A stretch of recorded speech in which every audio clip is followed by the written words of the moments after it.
Jangan dianggap mereka itu bukan ahli surga, Pak.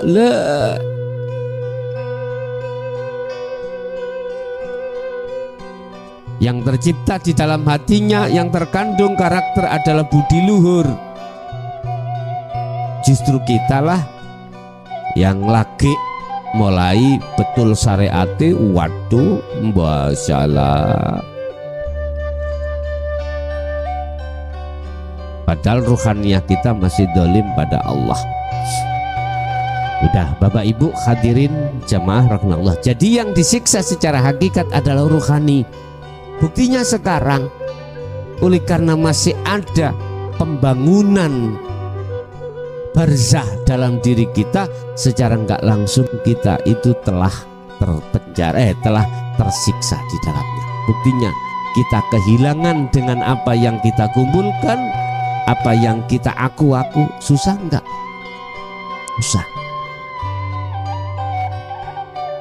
Susah. Kita yang merasa dihormati orang di tengah masyarakat itu hilang. Bagaimana rasanya? Sakitnya itu di sini, panasnya itu di hati, bukan di atas, di sini. Oke, kita dipuja orang dikarenakan kita kaya, Pak. Kita tiap hari, tiap saat kerja keras mengumpulkan, akhirnya punya pabrik, punya ini. Udah dihanguskan Allah. Gimana rasanya hati? Panas, sakit, ketakutan, Pak, kita kehilangan itu. Aneh toh ya? Aneh. Kita kehilangan penjara itu aneh. Takut, aneh. Padahal itu untuk membebaskan kita. Ayo diangen-angen. Ayo diangen-angen.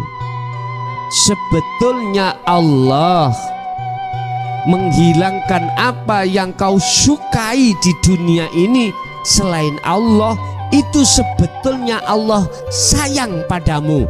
Tapi anehnya kita merasa ketakutan kehilangan. Udah, kamu tak bebaskan ya dari ini, supaya nggak menjadikan kendala dirimu untuk menuju bertemu aku. Tak hilangkan. Ketakutan kita. Aneh tau ya? Laksana kita dalam penjara jasad ini ya, jasad ini digempur, penjaranya dibuka lawangi oleh sipir. Kita nggak mau, jangan sampean tutup baik terus. Nah, aneh tak ya? Nih, kita dibebaskan kok malah tidak mau. Mengapa demikian? Karena alladzi waswisu fi sudurin nas, karena kau percaya dengan bisikan nafsu di dalam dirimu yang mengatakan bahwasanya selain Allah itu bisa mendatangkan manfaat, juga mendatangkan madorot atau bahaya. Ini persoalannya. Sementara kita tidak terasa, di balik itu semuanya ada sesuatu yang halus, yaitu Allah Subhanahu wa Ta'ala yang kita tidak tahu. Kalau ruhnya disiksa, aku tanya, jasadmu ikut sakit badan?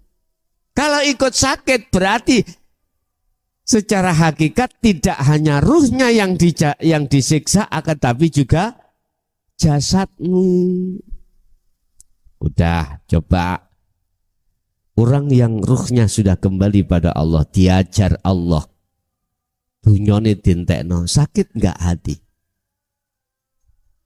Nek jenengan gak sakit, berarti ruhmu ikut tidak golongan orang yang disiksa.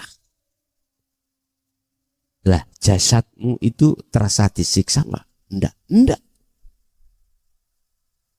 Intinya gini, Pak, Bu. Saiki ning dunya, di dunia, Anda itu diuji Allah lewat kelangan bojo. Sakit enggak? Ruhaniyahmu hatimu. Nek hatimu sakit, iki pol lho, kelangan bojo iku pol lorone. Nek kelangan sakliyane bojo apa maneh donya brana iku paling rendah. Ujian Allah itu ada 3, Bu. Wa zuyyina linnasi hubbus syahawah. Pertama minan nisa garwa, kedua wal banin anak, 3 konatiril dunya brana. Dunya brana iku paling cewili ujian. Jenengan mulai nikah sampai kate matek iku gak tau dadi wong sugih blas. Melarat ae. Serba kurang. Wis. Ujian sing nomor 2, yang nomor 2 adalah anak. Kehilanganlah kau anak dengan berbagai macam cara. Allah menghilangkan. Yang terakhir yang paling ekstrim, ujian yang paling berat di mata manusia, kehilangan garwa, kehilangan suami istri. Entah Allah caranya, Allah menghilangkan apa. Nah, pertanyaannya gini, ketika Anda diuji kehilangan dunya brana, atimu loro apa gak? Susah apa gak? Kalau susah, pertanyaan berikutnya, jasadmu ikut ngreges apa ndak? Kalau ikut berarti disiksa duanya.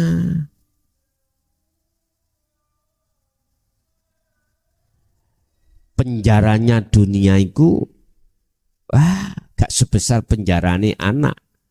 Penjarane anak gak sebesar penjaranya suami atau istri, Pak. Lebih tebal lagi. Jadi tergantung, Pak. Tapi secara hakikat iku nyerangnya terhadap siksanya ruh dulu. Kalau ruh tidak apa-apa, nggak terasa susah gelisah, jasad pun tidak begitu. Berarti nggak ada yang disiksa, nggak ada. Mengapa tidak terasa sakit, tidak terasa susah? Karena itu golongan Anda sudah kembali kepada Allah. Mengapa terasa susah, terasa gelisah, dan jasad terasa sakit? Maka itu tanda kalau rohaniah belum bisa kembali pada Allah. Makanya benar apa yang dikatakan syariat, tidak hanya yang disiksa itu jasmani, tapi juga rohani. Berawal dari rohani yang disiksa, jasmani kita mikir akhirnya mangan gak enak, turu gak enak, metu penyakit. Di jasad turu iku gak iso enak. Sampeyan wis tahu ta?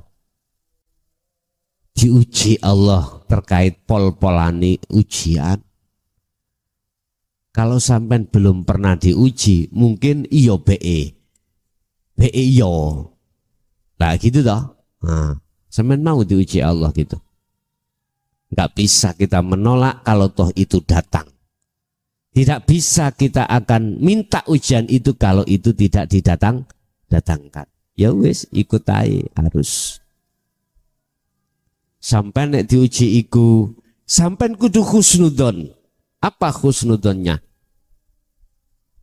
Pasti akan diganti Allah lebih baik. Itu aja. Kalau kita ikut arus terus memang, Pak, kita akan terus berlarut-larut di dalam kondisi seperti itu, enggak baik. Justru kita akan merasa gelisah dan was-was. Tapi kalau kita husnudon, begitulah. Allah pasti punya maksud. Enggak mungkin Allah itu menetapkan sesuatu tidak ada maksud, enggak mungkin. Pasti itu. Udah itu Bapak Ibu, mungkin ada yang lain